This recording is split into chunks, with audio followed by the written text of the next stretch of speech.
So, అయితే sir ఇప్పుడు దాంట్లో డయాబెటిక్ ఫుడ్‌లో స్టేజెస్ ఉంటాయి. స్టేజ్ 3, స్టేజ్ 4 లైక్ ఎండింగ్ అనుకోండి. అట్లాంటి స్టేజ్ వచ్చినప్పుడు యాంప్యుటేషన్ చేయకుండా గూడా మనం కాళ్ళని కాపాడుకోవచ్చా? తప్పకుండా కాపాడుకోవచ్చండి. ఇది కూడా అగైన్ అవగాహన చాలామందికి తక్కువగా అవును. ఉంటుంది. ముఖ్యంగా స్టేజ్ 3, స్టేజ్ 4 అంటే ఎముకలు ఎక్స్‌పోజ్ అయిపోయి, హ్మ్. టెండాన్స్ అనేవి ఎక్స్‌పోజ్ అయిపోయి, మానకుండా నెలలు, సంవత్సరాల తరబడి ఉండి ఇన్ఫెక్షన్ ఉండడం వల్ల ఇలాగా కొందరిలో డ్రెస్సింగ్సు రెగ్యులర్‌గా చేసుకుంటారు. మానక హ్మ్. హ్మ్. ఒక్కరికి కాలు తీసేసేయాలి అన్నట్టు కూడా చెప్తారు. హ్మ్.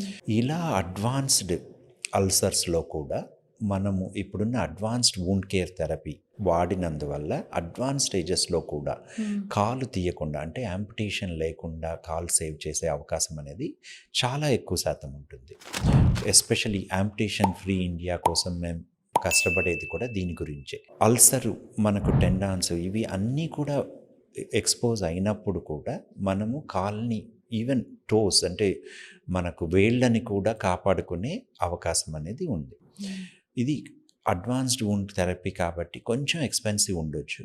బట్ మనకు తప్పకుండా సేవ్ చేసుకునే అవకాశం అయితే ఉన్నది.